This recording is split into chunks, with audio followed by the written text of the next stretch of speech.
아멘. 우리 하나님 말씀 마태복음 26장 28절 한 절 받겠습니다. 마태복음 26장 28절 한 절 받겠습니다.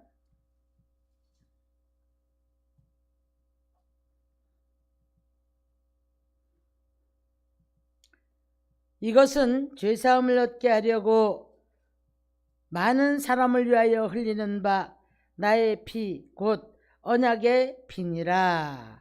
아멘. 아멘. 우리가 주님이 고난당한 날 우리 이제 부활절 고난 주간 중에서도 돌아가시는 날입니다. 돌아가시는 날인데 우리가 이제 이 고난 주간을 늘 지나면서 연례적인 행사 속에서 우리가 주님의 고난을 말하고 들어왔고, 그런데 사실은 그 주님의 고난을 우리가 상상을 못해요.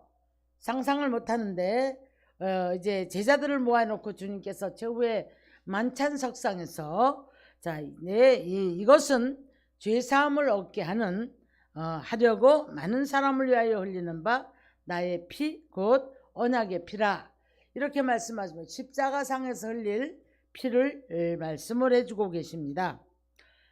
근데 이제 이 말씀을 하시고 겟세마네 동산에 올라가세요. 겟세마네 동산에 올라가신데 우리 주님께서 무릎을 꿇습니다. 무릎을 꿇는데 이제 생각해 보니까 목사님 이 주님이 이 십자가를 질 생각하니까 너무 기가 막힌 거예요. 너무 기가 막히니까 뭐라고 하냐면, 베드로와 세베대의 두 아들을 데리고 고민하고 슬퍼하시면서 내 마음이 매우 고민되니 너희가 고민하여 죽게 되었으니 너희는 여기 머물러 나와 함께 깨어 있어 달라, 이렇게 고백을 이제 주문하십니다. 자, 고민하여 죽게 되었으니 우리 주님도 육을 입고 이 땅에 오셔서, 인성을 입고 이 땅에 오셔서 울기도 하시고 배고프기도 하시고 괴로움도 당하셨고 조롱도 핍박도 그 억울함도 다 당하셨단 말이에요. 근데 주님은 지금 십자가를 앞에 놓고 나니까 육을 입고 있는지라, 어떤 분은 이렇게 말합니다. 주님이니까 십자가 질 수 있었고, 주님이니까 십자가 지신 것을 당연하게 생각을 해요. 여러분, 그렇지 않아요. 우리와 함께 슬픔을 지고 우리와 함께 고난을 지고 우리가 당하는 모든 고난을 친히 감당하신 분이 예수님이라고 말씀하십니다. 근데 우리는 이기적이죠. 나만 괴롭다고 하는 거예요. 그래서 이제 우리가 주님을 사랑한다는 것이, 오늘 이 시간에 우리가 주님을 사랑한다고 하는 그 척도를 한번 좀 달아봤으면 좋겠어요. 얼마만큼 사랑한다고 할까? 조금 이게 몸이 괴로우니까요, 주님 고난보다가는 내 고난이 먼저고. 자, 그래서 주님이 오늘 고민하여 슬퍼서 고민하여 죽게 되었다. 그런데 제자들은 못 알아들어요. 주님 고민 못 알아듣습니다. 많은 사람들을 우리가 이제 세상 사람이나 믿는 자들이나 상대를 해보면 모두가 다 자기중심이에요. 철저한 자기중심입니다. 자기 편리한 대로 알아듣고 자기 편리한 대로 믿고 그 다음에 자기 편리한 대로 받아들이는데, 이게 자기한테 맞지 않고 상처가 되거나 그러면 아무리 옳은 말이라도 받아들이질 않는다는 거예요. 그래서 예수님이 이 말씀을 하시죠. 이것 때문에 이제 괴로워하시는데, 고민하여 죽게 되었으니 나와 함께 좀 깨어있어 달라. 그런데 깨어있지를 못해요. 왜 그럴까요? 이 제자들은 주님의 고민을 깨닫지를 못해요. 우리는 안 그럴까요? 우리도 주님의 고난을 깨닫지를 못하기 때문에 그 고난에 동참을 못하는 거예요. 그런데 이제 이렇게 말씀하죠. 주님은 죽기까지 복종하셨지만 우리에게는 무엇을 요구하면 순종만 요구하는 거예요. 그 죽기까지 하라는 건 아니에요. 순종만 요구한다고 하셨는데, 결국에는 이제 와보니까 제자들이 자꾸 졸아요. 졸고. 근데 이제 고민하다가 예수님 이렇게 말씀하시죠. 할 수만 있으면 이 잔을 좀 내게서 옮겨주십시오. 그래도 생각하니까 아버지의 뜻대로 하옵시고 내 원대로 마옵시고 아버지 원대로 하옵소서. 근데 우리는 모든 기도의 패턴이 내 원대로, 내 뜻대로, 내 것만, 이것이 우리들의 기도의 이제 기도해야 하는 패턴들이에요. 여러분, 우리가 좀 성장된 믿음들은 주님의 고난을 한 번쯤은 생각하면서 기도의 패턴이 바뀌어져야 될 줄로 믿습니다. 이사야 4장 4절인가요? 가서 보면은요, 이런 말씀을 해요. 하나님께서 심판의 영과 소멸하는 영을 가지고 시온에서 정결하게 하시고 그 피로 말미암아 씻기신다. 스가랴 선지자는 이렇게 말합니다. 예루살렘에 죄를 씻는 샘이 열릴 것이다. 이렇게 얘기를 합니다. 자, 모든 인류는 죄값으로 사망이 왔고 죄로 말미암아 하나님의 영광이 이루지 못한다고 로마서 3장 23절에 말씀하고 계시거든요. 그런데 우리가 너무 이제 아이러니하게도 난 이 정도면 큰 문제가 없고, 여러분, 그리스도인들의 문제가 뭐냐면 내가 회개했고 고치지 않는 거예요. 회개했고 난 큰 문제가 없다고 생각하는 거예요. 그래서 늘 여러분, 날마다 죄에 묶여가지고 죄 사함을 받았어도 죄에 묶여가지고 고통하는 것은 하나님이 원하는 게 아니고 잘못된 신앙이에요. 그러나 죄를 회개를 해서 사함을 받았으면 고쳐야죠. 고쳐서 이제 성장된 삶으로, 다른 삶으로 가야 되는 줄 믿습니다. 자, 그런데 그게 안 되는 거예요. 그러면서 자기 것을 덮어놓고, 이기적으로 덮어놓고 묻어요. 묻고 주님이 나를 용서했을 거예요. 자기 안에 쓴뿌리, 자기 안에 아직도 지금 주님께서 이 죄를 사려고 흘리신 이 피로 말미암아 완전히 쓴뿌리가 다 뽑혀져야 되는 거예요. 할렐루야. 그런데 거기까지 못 들어가는 겁니다. 거기까지 못 들어가고 덮어놓는 거예요. 자기의 아집, 자기의 고집, 그 다음에 이제 좀 포장된 어떤 우리 아주 안 좋은 심령들, 그 다음에 쓴뿌리들 등등등등을 이렇게 묻어놓고, 여러분, 정말 이 십자가 능력을 통해서 내 안에 있는 쓴뿌리조차도 다 뽑혀져 나간 사람은 그 옛날에 어떤 것들 때문에 누구를 미워한다거나 어떤 것들 때문에 그 상처가 남아있어서 내 안에 쓴뿌리가 올라오는 그로 인해서 이상한 성격이 형성이 된다던가 그 변화되지 못한 성격들, 그런 거 여러분 없어야 되는 거예요. 없어져야 되는 거예요. 이게 완전히 십자가로 말미암아 승리한 사람이에요. 할렐루야. 그래서 예루살렘에 자, 죄를 씻는 샘이 열리리라. 왜 그랬을까요? 왜? 자, 아모스 선지는 이렇게 말을 해요. 다윗의 장막에 퇴락한 석가래를 다시 세울 것이다. 사도행전 15장에도 가니까요, 다윗의 장막에, 자, 무너진 다윗의 장막을 새롭게 일으켜 세울 것이다. 자, 이게 무슨 말일까요? 다윗의 자손 예수, 다윗의 장막. 여러분, 우리 안에 성전이 잘못되어 있는 것들을, 이것들을, 무너진 것들을 여러분 새롭게, 석가래가 빠졌다는 거죠. 아모스 선지는 그렇게 말하죠. 이것들을 새롭게 다시, 퇴락한 곳을 새롭게 세워야 될 것이다. 그러면서 스가랴 선지도 말하기는, 또 아모스 선지도 말하기를, 다윗이 말하기를 다윗의 장막이 무너져 있다는 거예요. 퇴락한 이 다윗의 장막을 새롭게 세워야 된다. 자, 저는 이렇게 생각을 해요. 주님은 오늘도 이사야 62장을 가서 보면 예루살렘을 향한 그 마음이 구원이 횃불같이 타게 한다는 거예요. 그래서 할 수만 있으면 모든 사람들이 쉬지 아니하고 잠잠하지 아니하시고 이 모든 육체가 구원을 받기 원하시는 거예요. 자, 은혜 신을 살아가는데 우리가 뭐가 핸디캡인가 하면 이 내면 세계의 쓴뿌리들이 고쳐지지 않고 성전이 다 무너졌어요. 성전은 누가 계실? 주님이 계실 처소가 온전해져야 된단 말이에요. 근데 여기저기 퇴락한 석가래가 있다면 뭐가 되겠어? 기둥 한쪽이 무너지면 뭐가 되겠어?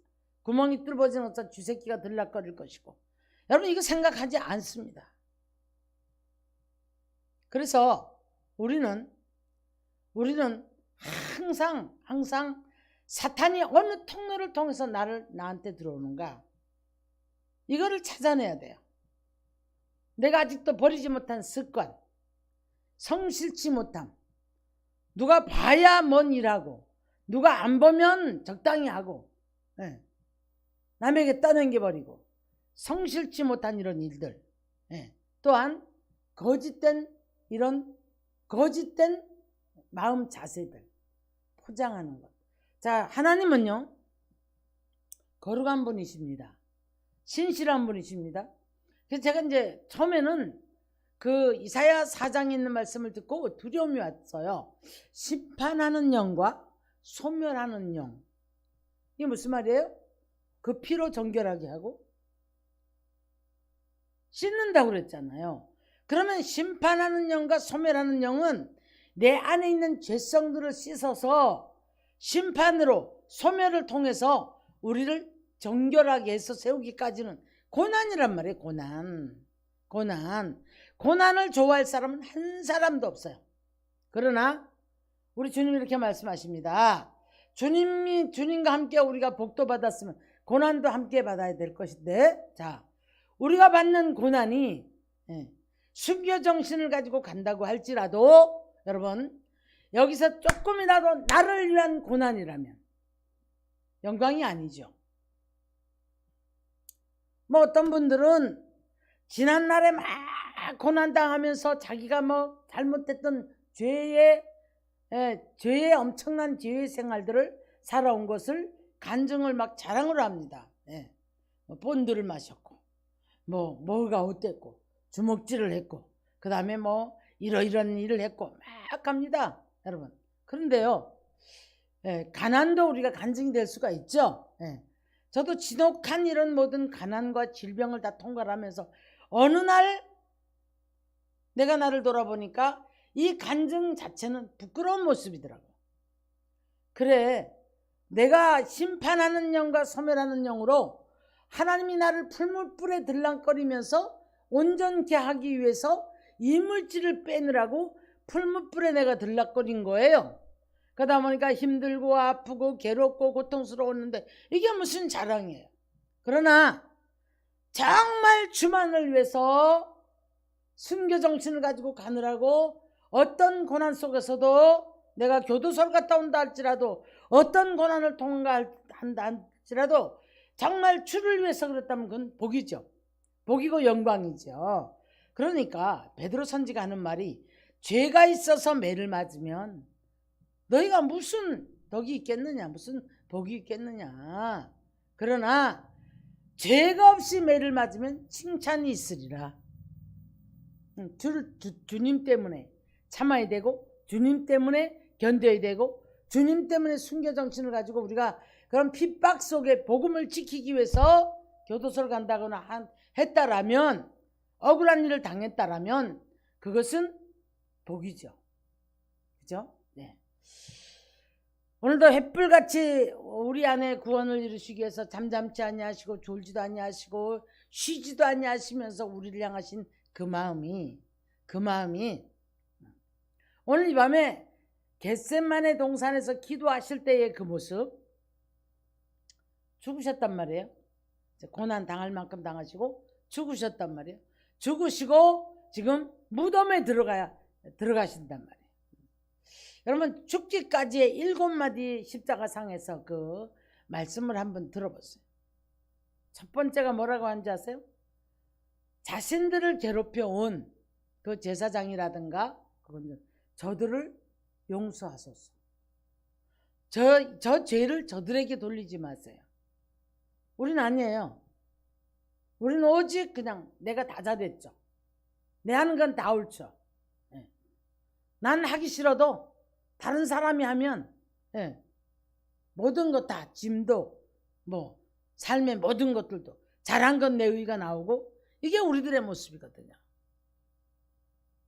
하나님께서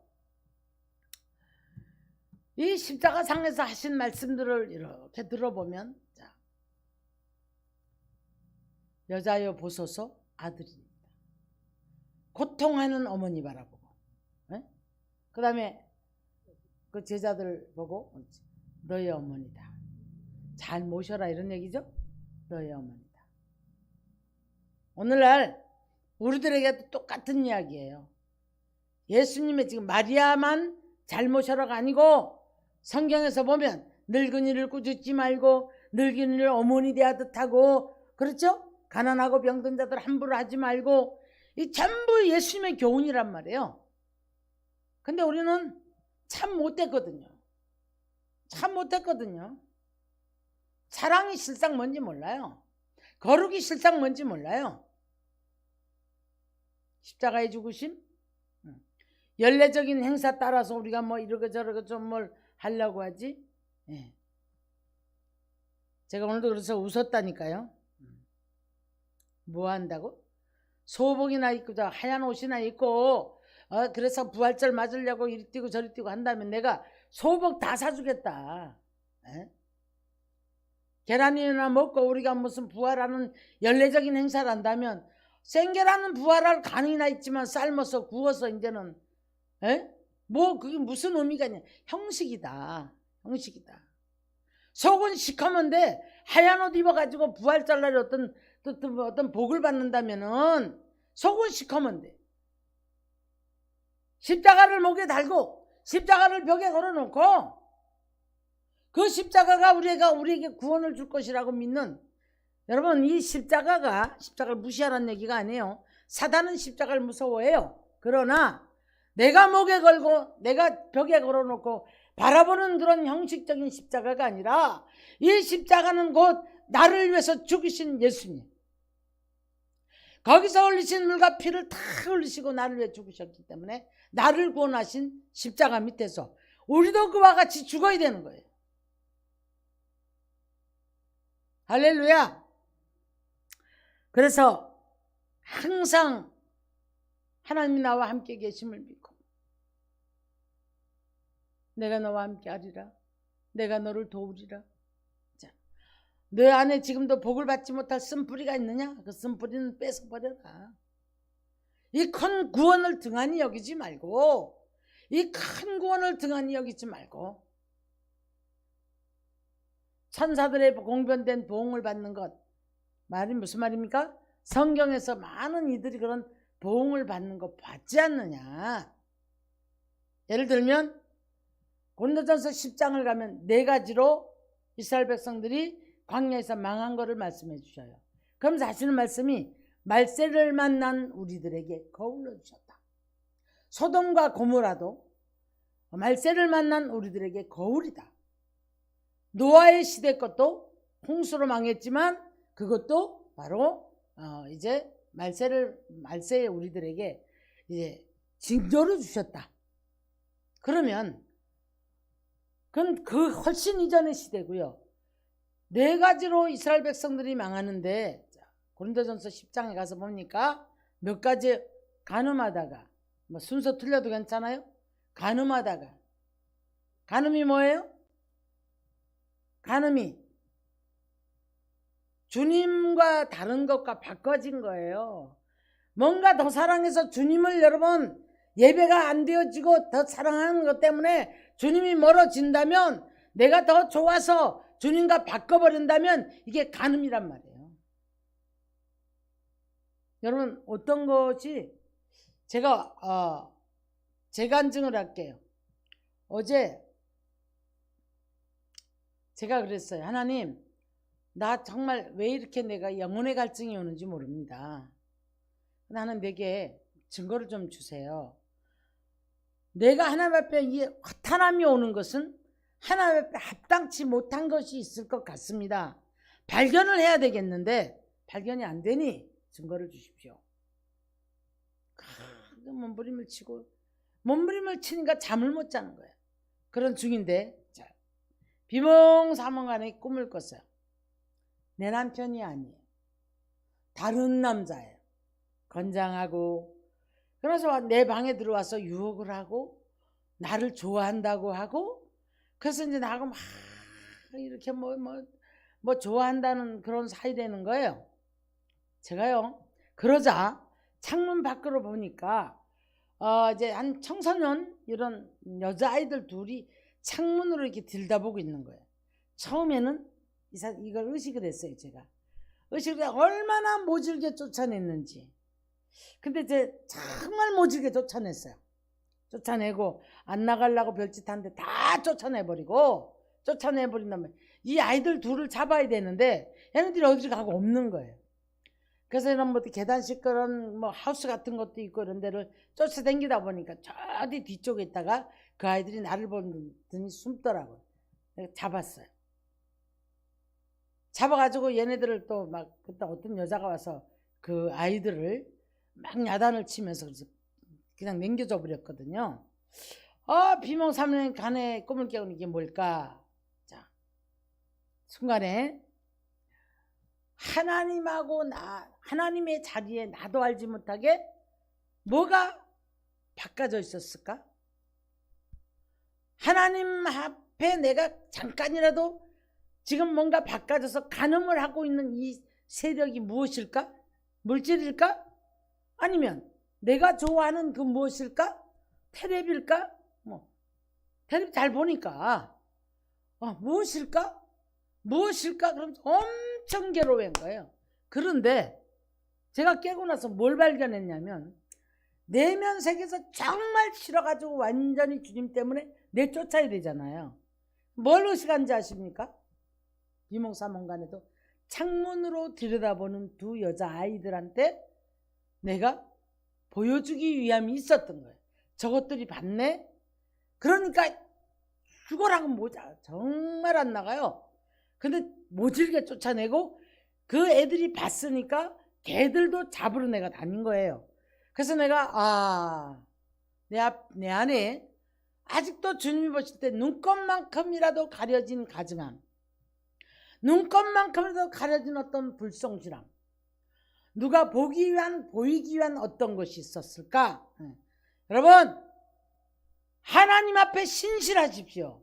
사람에게 보이려고 하지 말고 하나님 앞에 신실해야 될 줄로 믿습니다. 그래서 그런 걸 제가 하면서 무엇일까? 이 쓴뿌리를 찾아 뽑으려고 거의 밤을 뒤척거렸어요. 제가 증거를 달라고 그랬거든요. 하나님 증거를 주십시오. 내내 그냥 오후 내내 그러고 했는데 어젯밤에 제가 그런 경험을 했습니다. 우리 주님이 십자가에서 죽으실 때에 죄사함을 얻게 하려고 흘리는 바 나의 언약의 피다. 그러면 그때나 아브라함도 나의 때를 보고 즐거워하다가 구원을 받았다. 예수님 때에도, 그 예수님 돌아가신 이후에도, 오늘을 사는 우리들에게도 왜 언약의 피라고 했을까요? 이걸 믿는 자들에게는 이 피의 역사가 있는 줄 믿습니다. 그래서 예루살렘에서 죄사함을 얻게 하는 죄를 씻는 셈이 열릴 것이다. 심판하는 영과 소멸하는 영을 보내서 뭐를 할 것이다? 피로 깨끗이 씻길 것이다. 우리를 위해서 지신 십자가는 그냥 막연히 지나가는 전설이 아니에요. 오늘을 살아가는 우리들도 날마다 나의 깊은 곳에 있는 쓴뿌리까지도 찾아내서 하나님의 십자가 앞에다가 내가 묻고, 내가 정말 변화를 시켜서 주님 앞에 주를 위해서 깨어 기도하려고 애쓰고 주의 나라를 위해서 애쓰고 힘쓰는 삶이 되어야 할 줄 믿습니다. 거기에서 십자가의 능력이 나타나는 거예요. 그냥 수박 겉핥기 식으로 목에 달고 벽에 걸고 십자가로 내가 구원받았고, 여러분 오늘 신중하게 생각을 해야 돼요. 날마다 듣는 십자가지만 그냥 막연히 우리는 살아요. 막연히. 이 십자가 밑에 내가 앉아야 될 줄로 믿습니다. 이 십자가 밑에서 나의 것들을 찾아내야 되는 거예요. 정의 여기는 구원, 습관적인 신앙, 이기적인 신앙, 하나님 앞에 불성실한 모든 자세들, 관계 속에서도 여러분 사랑이 없는 표리부동함, 내가 안 맞으면 상처 주고 내가 안 맞으면 싫어하고 용서가 안 되고 사랑이 안 되고. 예수님 그러셨죠. 내가 너를 용서한 것처럼 용서해라. 그래서 이제 여기서 1만 달란트 빚진 자와 100달란트의 빚진 자가 나오는 거예요. 그뿐이 아니잖아요. 우리 주님은 저와 여러분을 위해서 이 십자가를 지시고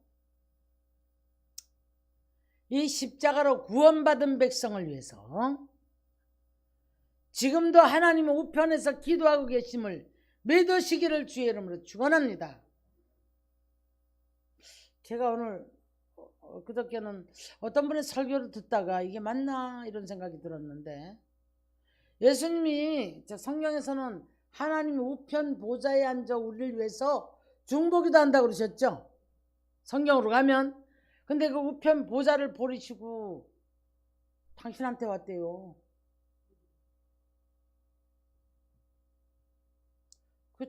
그래서 조금 이게 맞나요? 제가 의아한 그런 생각을 들었어요. 그래서 그 보좌를 버리고 자기한테 왔대요.